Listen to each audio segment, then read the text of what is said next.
Actually, you know what? Let's save it for after the developer direct, because we have had a legendary crash out. Dragon Age the Veilguard. Do you remember Jason Schreier? Like, I'm not sure if I have the link to it or like the picture, but do you remember how he was saying like, oh yeah, this is what the you know, this game is doing so well and everything? Well, it turns out that Dragon Age undersold by 50% of their expectations, and it was a massive financial failure. And again, if you only sell 50% of your target, that's really fucking bad. So yeah, following suit, can we place the growing ban on Twitter links? The game is still solid, addressing the anti-woke crowd. How do you think Veilguard will be remembered in 10 years? It won't. The reason why Veilguard didn't sell well... Man, bro, like, you've got the twit longers in here. Yeah, 50% of how many? So, basically, the game was expected to sell 3 million copies, and it sold it had 1.5 million players, because it was on Game Pass, and so you had a number of people that were playing it on Game Pass, and that... You know, it's like they're not really buying the game, but there's like a value add there if you put it in like an aggregate. And so they viewed it at 1.5. And 3 million, the thing is that 3 million is not that crazy of a number when you think about Dragon Age Inquisition sales. So I think it's 12 million, right? What's the total sell? Did it sell well? 12 million copies. And so the last Dragon Age sold 12 million copies. This one sold 1.5 million. So if you're doing math, that's about a little bit around almost 10 times as bad. I think that we have to, like, I feel like these people and like the gaming industry does need to address the elephant in the room that, yes, adding characters and storylines into a game that are like politically divisive does cause people to make decisions of the game based off of those divisive additions. So like if you add something into the game that's divisive and your audience is like, oh yeah, we don't really like this very much, some of them will choose not to play the game for that reason. And that's it. It has less than 3K players on Steam. Is that true? No. Hey guys, it has 3,000. It does not have less than 3,000. It has 3,000. That's it. And so anyway, we got to talk about this. Dragon Age the Veilguard, the game that people insisted and ensured and promised that, yes, in fact, let me go ahead and look at this this tweet. This is a really funny tweet. Wait, he deleted the tweet? Basically what happened is that Dragon Age came out, and Dragon Age became a an unfortunate battleground for you know, the video game culture war, where, you know, you had characters that were turned into effectively like modern representations of like gender politics, and in general it seemed like this game took like every opportunity that it could to take advantage of like a current social issue. It did that in spades. And I played Dragon Age a lot, and so when I'm talking about this, I didn't finish the game, but I played it for 135 hours. About half of that probably was me just leaving the game on overnight, but I went through pretty much every character, companion, full storyline, and I almost completed the main story, but I didn't finish it out. So, basically this game came out, and it came out to raving tremendous reviews. Everybody was saying this game was going to be insane. But anyway, so Jason Schreier made a tweet when the game came out, and he said, go woke, go oops, top the charts. And this was to make fun of the people who were talking about how like, oh, this game being woke is going to kill the game, and it's going to be, oh, this game's going to be unsuccessful, right? Well, so actually I actually don't like the game very much, but I do like seeing you chuds get dunked on. And so Jason Schreier, unfortunately, was captured by an ideology and decided to leave the element of reality. And unfortunately, we're snapping back to reality today. The sales for this game were 50% of what they were expected.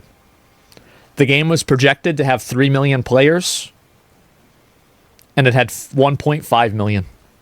Yes, and that's not, and also this is players. So keep in mind, let's use some logic here. All right, we're gonna talk about logic. A company releases data from their shareholder report. Shareholder reports are meant to ensure like competence and confidence in the shareholders, right? Like they're meant to raise the value of the company and communicate the value in a way that is most beneficial for the people that are running the company. So if you look at this logic, if they said 1.5 million players and they did not say sales, that means that probably the 1.5 million players is the most positive metric that they can use that is factually true. So it would even go to assume that it was under 50% of the sales expectations. Do you see kind of what I'm saying here? Because it would be logical that in the shareholder report, they would want to report the data points that would be most advantageous to them. And so if 50% is your best case scenario, think about what the actual reality is for the sales.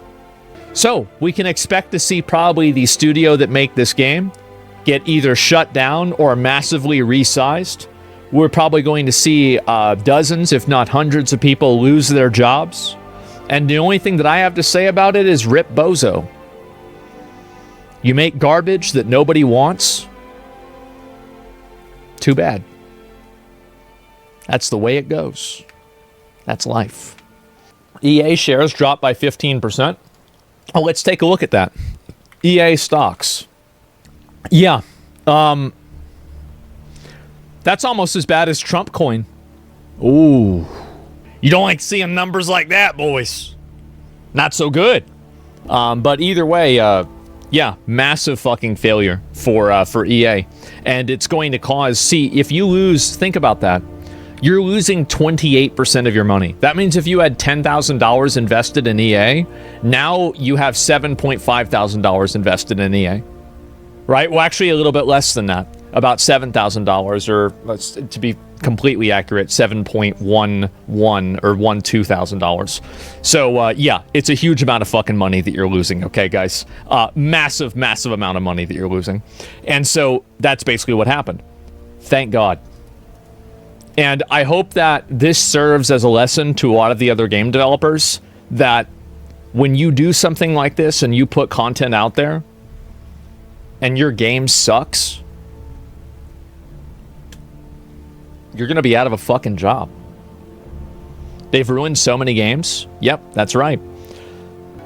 This is a commercial success, actually. It still didn't sell well. So for context, just so you guys understand how much of a generational failure this was, let's assume at the most generous that they sold 1.5 million copies. They didn't, but let's assume that they did. That is almost 1/10 of the sales, or sorry, a little bit more than 1/10 of the sales that Dragon Age Inquisition had. And before you go and tell me that, oh, well, it came out a long time ago, do you really think that it's going to get 10 million more sales in the next 10 years? What are we talking about? Of course, that's not going to happen. So, Inquisition wasn't even that good? Well, it was certainly a lot better than this. And that's what's happened. Deconstructing a notion of a commercial success? Well, here's the reality. A lot of journalists looked at this game as a cultural battleground, and they defended it without thinking and without any degree of rationality or common sense. So what ended up happening is that they were defending a product and defending something that nobody actually wanted, and they damaged their own credibility. I don't know how it was possible for journalists to cut their credibility in half, because I thought you couldn't divide by 0. But somehow they've managed to do it. And they are even less credible than they were. And it keeps happening over and over and over. It's a return to form. Yeah, it is. The form is being a corpse. He went private a few months ago. His last posts on X are from November 2024. He's moved over, so now he's posting only on Blue Sky. I don't know what to say. It's so fucking funny. It's so funny to me. He roached out at Twitter, man. He did. I gotta get out of here quick. Yeah, EA, and to be fair, I think he did report on this himself and talk about it. I'd have to go back and look and see. Yep, no longer on Twitter. This was my original numbers for sales. And the number that I used for my estimation for how many copies this game sold was exactly accurate. I got lucky? Well, man, I sure do get lucky a lot, don't I? You were being honest, they weren't. That's true. And that's also, see, you know what? That's the bigger point. And I don't even think, there's a really, you bring up a very, very good point. I don't think Jason Schreier and a lot of these other people that were defending Dragon Age the Veilguard are stupid people. I think that they are intelligent people, but they just have goals that are not the same as mine. So when they can't see the truth, it's not because they can't see it, it's because they won't see it. They don't want to see it, and they don't want to accept it. So that's the real reason. Anyway, so this is what's happened. Dragon Age Veilguard was a colossal failure. A massive... I do think that people will look back on this and say, man, maybe we shouldn't make games like that anymore.